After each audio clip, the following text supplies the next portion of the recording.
Hello and welcome back to another video for Final Fantasy XIV with me, Meoni. This time I just wanted to get some sort of first impressions across. I've had about 5 hours sleep, which is just about enough for me to have some kind of coherency now. So basically in the background you've got the job action trailer we'll be looking at in further detail in other videos, but I just wanted to get my opinions across from what we saw. Overall it was a ordeal of 6 hours, but it was well worth it in my opinion, and hopefully people are enjoying the summary video I put together for that. I managed to condense 6 hours into 41 minutes, which isn't too bad. But yes, it was very enlightening. There's lots of quality of life changes that I'm looking forward to coming in Endwalker, and I think majoritively those are going to be easily forgotten. I'm talking of course about things like the Aetheryte, the mini Aetheryte maps. So when you talk to a mini Aetheryte now, you'll have the ability to have a map and sort of find places without having to memorize what each of the mini Aetheryte locations actually is and where that is. That's a nice quality of life change, and you can just click on the map to teleport. But one of the biggest things then that I should have an opinion on is the new job actions that we're seeing behind us. Overall, I would say that across the board it's visually impressive. We just saw Dragoon there as the starter. I think Dragoon looks very flashy, and I think as we go on to Warrior here as well, they've answered what they previously mentioned. When Yoshi P mentioned previously in an interview that he wanted to give each job something flashy and something that you would instantly recognize, much like Passage of Arms. I think we certainly have that now for each of the jobs for the most part. There are a couple of exceptions, but we'll come to those in just a second. Well, there's really one exception. I'm sure you can guess which one I'm talking about. But yeah, everything looks really fluid, polished, and I'm impressed, honestly. It's not like they're completely redesigning every single job. For the most part, they've taken the mantra of we're going to basically evolve the formula that we set in place for 5.0, and if it ain't broken, we're not going to fix it sort of attitude. I think that's quite a good, personally, I think there's a very good thing to do. You can overly build on systems and rework them. There are some exceptions that honestly needed love, and some people got that love. I think that stuff like Red Mage that we're seeing in the background now, it looks exciting. We have those 3 charges, we have those new spells. Basically we have a new move after Scorch now, which is this bit, I think that's the big lightning attack. It all looks very cool. So there's your Scorch. And then it's this one with the sort of lines with the petals, and you blast through that, and you also have that lightning AoE as well. It looks really cool. But this is the most disappointing one, Scholar. So when we first saw this, quite rightfully the Twitch chat, YouTube chat, and a lot of people I know that main Scholar were like, well, what is this? So they actually said, and this is a direct quote, well, paraphrasing, we don't really have many changes planned for Scholar. Now, considering it's being changed into a barrier healer to match alongside Sage, so it's direct competition, there's really nothing on offer there. You've just seen a trailer of basic spells. Everyone else has gap closers, including Sage with Prometheus or whatever it's called, or sorry, Icarus, right, which is their gap closer that they showed off. And Scholar's just sort of like pressing the W key to move out an AoE. It was really not very visually impressive, and from what we can see on paper, there doesn't seem to be that much, other than most things now have a shield, I imagine. Now, we can't really judge it fully until we get to play this stuff ourselves, or if people are getting involved in the media tour, maybe they'll be able to give you their 2 cents on this when they do have access to that, presumably. But yeah, Dark Knight looks fairly substandard. I mean, I think it's just because it's already very flashy, and it's even flashier now. Lots of addition to that rather than reworking. But yeah, I was massively disappointed with Scholar. I think Scholar was honestly the worst in show, and they've got a long way to go to fix that for people. And I really think that in comparison, Sage just blows it out of the water. But I knew that was kind of going to happen, because it's kind of like the poster boy healer job is the new job being added, but I didn't realize the disparity would be so great. So Gap Closer, no. Sage Gap Closer has. It's just the way it was worded, the way it was presented as well. They were putting all of their eggs into the Sage basket, and it does feel like Scholars are going to be a rare breed. We see Dancer in the background here. I was quite impressed with Dancer. Lots of new sort of dance abilities by the looks of it. So we have our normal technical steps and stuff, and then there's additional bits to that. That looks quite fun. Machinist apparently is getting Chainsaw, whatever that means, an ability. It looks, pretty... Well, I don't think we get to see it in this footage, but there's a bunch of other stuff we do see.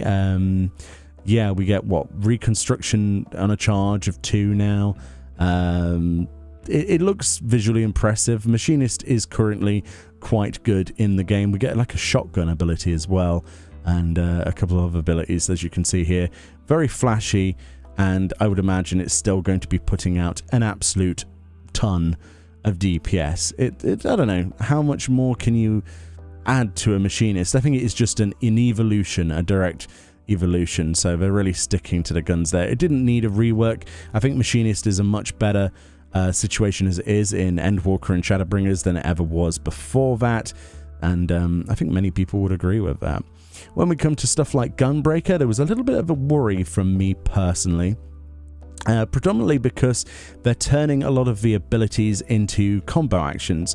So this is something some people like. It's a simplifying system where you press one button and it basically turns into another button, and you press the same button. It's like a 1-button rotation into a 2-button rotation, from what we saw, from what they talked about anyway on the live letter itself. It looks... I mean, it looks good. I'm not going to say it doesn't look good. It just doesn't seem... I don't know. It seems like they're simplifying it. It seems like if you want to pick up a simple tank, this might very well be the one to go for now. That's not necessarily a bad thing. Now, Bard is something I was quite impressed with. They're adding basically party-wide buffs to all 3 songs. So songs are going to be worth it again. This is something people asked for. People have been wanting this for so long, since Heavensward now, and yeah, it seems we're getting that back now. Does that really make up for the rest of Bard? Does it feel like Bard's evolved laterally in comparison to a Dancer and of course Machinist? I don't really know. Will it be that meta heavy? I'm not really sure, but the meta doesn't matter for the majority of people. It does look cool. They get a couple of new abilities. It's not too bad. Now, Astrologian is something that I don't know. I'm not too certain on either, really. It's kind of one of those things, you either love it or hate it. It's certainly better than the Scholar situation, and they have some really flashy abilities, actually. I was slightly impressed, but I mean, they've got some really cool stuff. So they're now a pure healer, so we're getting rid of Diurnal and Nocturnal Sect. They confirmed that, which means basically everything that used Diurnal or Nocturnal before will be just a button you can press. Basically everything will be as if it's under the Diurnal Sect. You'll have a Neutral Sect, which they confirmed will allow you to use some shields. Look at that Meteor Shower ability. That looks so badass. And yeah, it looks flashy. It looks good. Nice spells. Some new stuff. It's just an evolution, but I think that will fit in better alongside White Mage than Scholar does as a barrier healer alongside Sage for certain. Samurai looks interesting. I was slightly impressed by this. It looks fun. It looks fun, but it is just a little bit of an evolution. It doesn't seem to be like a radical change, but people weren't really expecting radical changes from the ones that were well established, and I think Shadowbringers did a really good job of establishing that norm. These things have been reworked so many times. I think Samurai is probably in a place now where it feels good. There are other combos and bits and pieces you can do from this. I didn't really fully understand all of the live letter information, but yeah, it's you have this kind of like buff luck, and then you've got that lightning on you, and then you do all these other combos And then you do these crazy looking AoEs or something. It looks exciting. Those look like off globals as well. So White Mage is the thing that I majoritively play. You could call it a main, I suppose. I'm quite excited about this. I don't know if I'll stay White Mage or if I'll go Sage. Probably both. I'm a healer main, so I'll have them all leveled up in the first couple of weeks for healers. Not really many changes. They didn't talk about many changes because if it ain't broken, we ain't gonna fix it. That's the sort of attitude that they went for, and I completely agree. What we do have is this thing that we're placing down. So this is our new pulsing raid-wide heal. Look at that. So that's the first pulse, and then there'll be a second pulse of that. And it goes, ready? And it goes, whoosh. So that's like a heal over time AoE, and it puts like this heart lily on the floor, which kind of grows or something. It doesn't use lilies by the look of it, so that's quite exciting. I am very excited to see what my White Mage is like. And well, I'm a healer, so I'm biased when it comes to that. You might not find that too fascinating, but I am looking forward to seeing what new spells they add. They are talking about adding another single target shield ability as well, which is, I mean, that's going to be to every healer apparently. That'll be curious. So we're looking at Ninja. This is something that's way out of my comfort zone, so I do apologize. That's a new move there where you sort of have this clone jump forward for you. It's like a jump back out of melee range, and then the clone thing does like a leaf attack. It's interesting. I wish I knew more about it. Black Mage, they're losing Enochian. That's being removed from the game because apparently it was too hard for uptime. I personally don't think that was really much of a reason. You might disagree, but it is what it is. Apparently the majority of players that they looked at were having trouble keeping Enochian up, so it's being added as a passive and removed from the game, so you don't have to worry about that. There does seem to be more fire and ice based ranked spells, including using a fire and ice spell together, whatever that might be called. Kind of like reminds me of Zervan sort of magic, fire and ice together. But some of these things, I think they said there's going to be a new AoE fire and an AoE ice as well, so that's going to be quite interesting. But yeah, my friend James, who plays Black Mage as a main, was like, what is this, what is that? So he's excited. He says it looks badass, and I tend to agree. The little bit that I do play of Black Mage, obviously, but I think it looks pretty swell actually. I don't know, it's a love-hate relationship with me and Black Mage. I've never been that good at it, but it doesn't seem that difficult overall. Very flashy, lots of explosions. So since we're on a ranged casters, we'll be coming up to summoner soon, and but before then, that's the big one. Before then, let's look at Sage. So this is our new healer. This is our new boy. I think this looks absolutely exceptional. They also showed some really cool in-game footage with Yoshi P playing at the actual live letter. I would advise you go and look at that footage. It looks absolutely amazing. The sound effects are psh, psh, psh. With the laser beams, we've got all sorts of barriers and things. We have that Icarus ability that jumps to a target. It's just, everything looks amazing. So you build up this gauge, you fill these blobs up, and then you get to use large, powerful abilities such as large barriers, shields, and things like that, as well as, by the looks of it, big AoE blasts. It just looks like a lot of fun. It seems quite a powerful job, and 10 times flashier, maybe 100 times flashier than Scholar, which might be upsetting for some Scholar players. I'm sorry, but it doesn't look like there's going to be much competition. But again, until we can play this stuff, who knows? Monk looks interesting. They've redesigned this, so you have a new yin-yang bar at the bottom.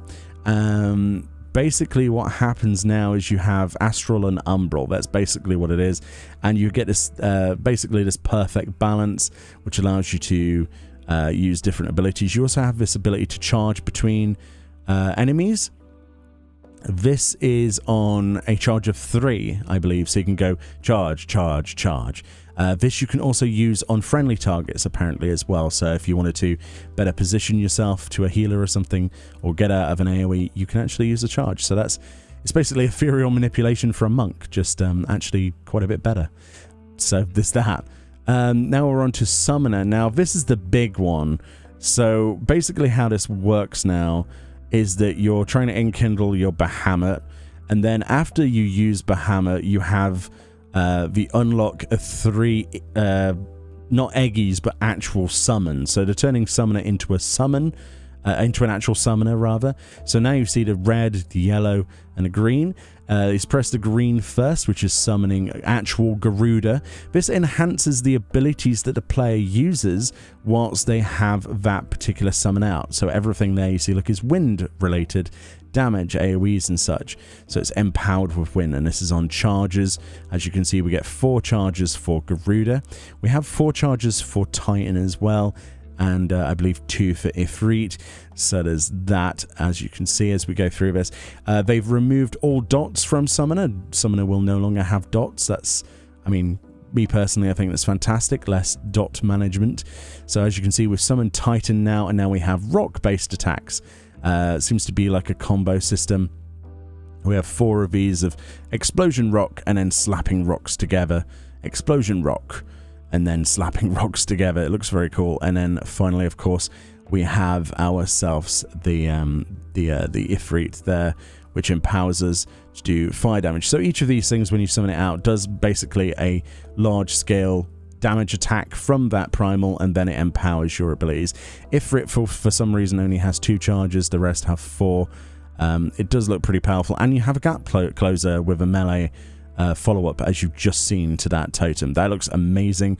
And then basically what happens is you summon Phoenix. So you go Bahamut, Ifrit, Garuda, Titan, right? Then you go Phoenix, and then you go back to Ifrit, Garuda, Titan, and then you go back to Bahamut. That's how that works. And I essentially guess that you have like procs based on your ruin. It will turn to something else, and that's what you would use as a filler. Very, very cool stuff. I'm looking forward to seeing how it works. It's a completely new job, basically. We're looking at Reaper now. So this is, they've just demonstrated the teleport feature. So they put a portal down, and now he can teleport back to that whenever he wants to, by the looks of it. It seems to be that the portal stays wherever you placed it. It is on a small uptime, though. It does disappear. It's not something that's permanent. As you can see, it's already gone. Basically, they're filling up a meter by attacking things. They fill the soul gauge until they can unleash attacks from their avatar. And essentially, once you've filled the shroud gauge, which is the one above that, you can actually empower yourself to be possessed by your avatar, which you'll see in just a moment. There we go. So it's possessed now because he had 80% soul gauge, and he's now empowered his shroud gauge, and he has all of these abilities. Look, as it's ticking down, he's got another 20 seconds odd to unleash those abilities, and they're incredibly powerful combos. And basically it runs out once you've used your combos, or if the timer runs out. It seems very simple and quite fun, quite fast and flashy. A lot of people are going to be playing Reaper, aren't they? I think they're going to be very happy with that. Paladin then looks quite fun. We're on the moon here, chilling out, fighting some Coblin thing. Moon Coblin? I don't know. Look at that in the background, by the way. If that's not Ragnarok, the spaceship, then, you know, I'll eat my own hat. But that definitely looks like crashed Ragnarok to me. Couldn't be surprised if it's something else, but I'm hoping that we have some Final Fantasy VIII references. Paladin looks amazing. So we got this spike of swords, then more swords, and then it's like, we want more swords, and then it's like, have more swords and have a bigger sword and explosions, and it just kills it. That is really flashy. So that was pretty much all of the jobs from that job action trailer, and those are my opinions on it. Everything looks flashy, pretty much apart from Scholar. Some jobs obviously got more stuff than others. This always happens, but overall I think most people can be quite happy with that. I'm happy about the warrior changes. I'm happy about Summoner's rework personally, but again, all of this needs to be seen in the game to be believed and to play it. But, you know, it's pretty exciting times. But F's in the comment section if you want to support your fellow summoner scholars who are probably all crying in a corner somewhere. I'm sure I don't know. They'll figure something out, hopefully, in the future. Who knows? But anyway, thank you so much for watching. Let me know what you think about the individual job actions, and I'll see you all next time. Bye-bye.